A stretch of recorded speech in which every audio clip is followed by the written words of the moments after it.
Hello YouTube, this is Alex here with my first deck profile. It's a Gravekeeper deck, it's tournament ready, it's really fun to play, so let's get to it.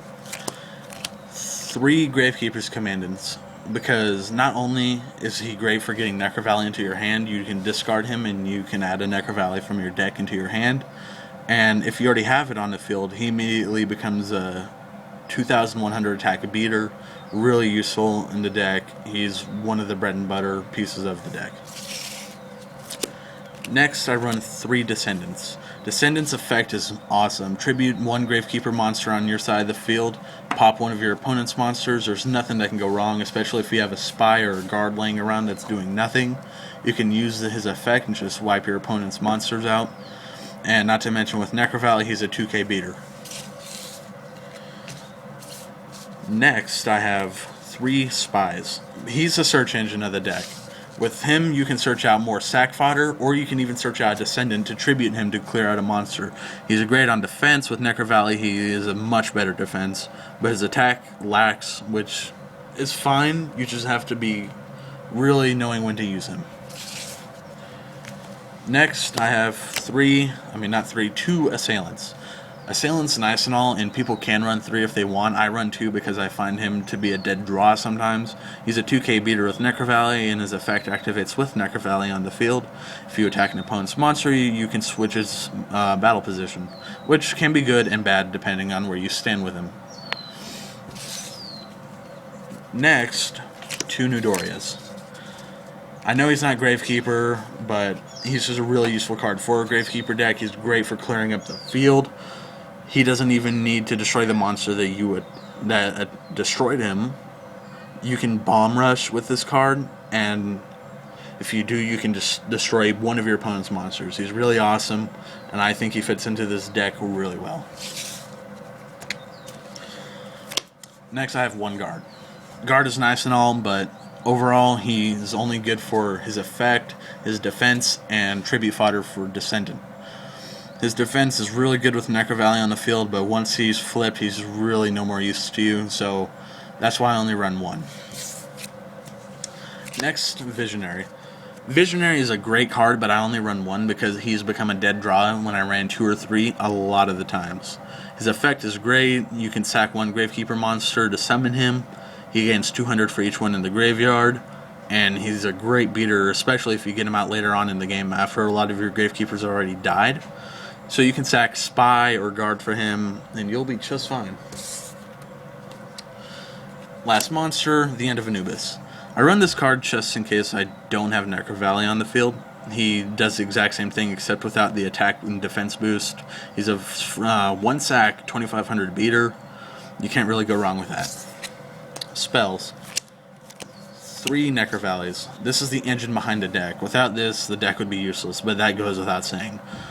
Free 500 attack and defense boost. Your opponent or you cannot activate anything in your graveyard unless it's a self-inflicted effect, but a lot of the cards in the deck work around it, so you don't really have to worry. 2 Royal Tributes. This card is crazy. It's completely broken and unfair, but it's just a really great card. If you draw an all spell and trap card hand, or if you get 1 monster, you can just summon the monster or set it, activate this card if you have Necro Valley on the field, and then you and your opponent have to discard all monster cards in your hand to the graveyard. This is really great for opening up a duel if you have no monsters into Necro Valley, and it can really incapacitate a lot of decks, especially early on. That way you'll be able to build up an offense to just whoop on your opponent.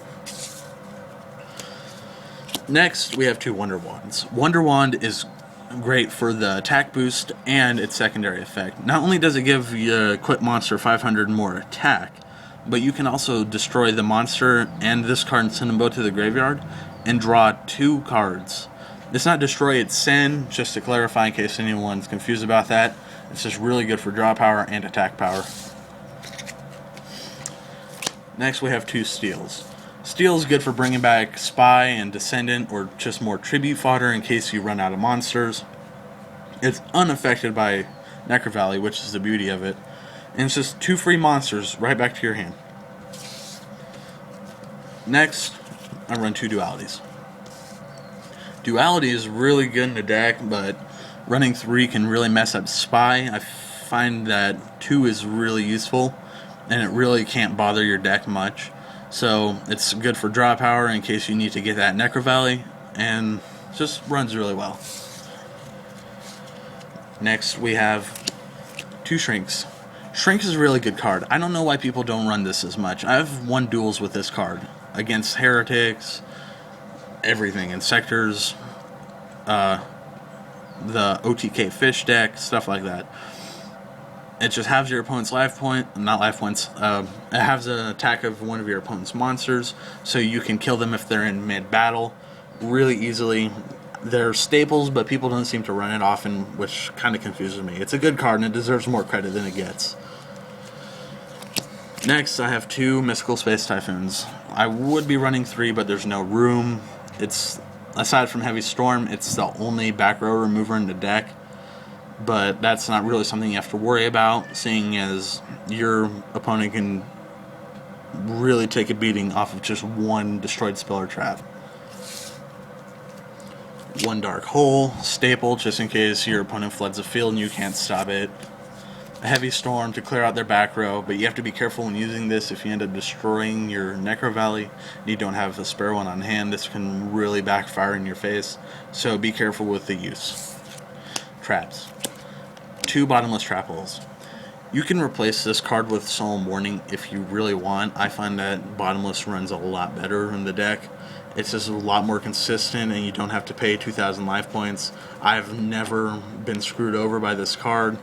It's always ran better than Warning for me, so I'm going to continue to run it. But like I said, you can substitute this for Warning if you want. Next, 2 Compulsory Evacuation Devices. Good for clearing the field in case your opponent exceeds or synchros. Like I said, I'd be running 3, but Guard is a compulsory in his own, so you don't really need to run 3. You can if you want, but I find 2 is really consistent in the deck. 2 Torrentials. Torrential is essentially your self-destruct sequence if your opponent starts to overwhelm you. The moment they summon something big, you can do this and just save yourself essentially from any kind of harm. Eradicator Epidemic Virus. This card is really useful. I've used it multiple times in the deck. I've had no issues with it. I used to run deck Devastation Virus, but it just doesn't work against a lot of the meta today, aside from maybe windups and Insectors, but that's about it. This card is really nice. You can easily activate this if you have a Visionary on the field, or if one of your Gravekeepers gets over 25 with Necro Valley and Wonder Wand. And you can replace this for other cards if you want, but I like the run it does, so I'm keeping it. Next we have 1 Dark Bribe. I feel weird running 1, but I guess it's just one of those things I'm going to have to deal with. It saved me before, and I'd never really needed more than it, but just 1 is consistent in the deck. And last but not least, a Mirror Force. Obviously a staple, just destroys all your opponent's attack position monsters in case your field is empty or if your monsters are too weak to survive. Nothing wrong about the card. Well, that's my deck profile, YouTube. It's tournament ready, it's fun to play, and it cost me about $50 to $80 to build. If you have any questions about it, you can put them in the comments down below. I'll be more than happy to answer them. I'll be making more deck profiles later, so thank you for your time, and Alex signing off.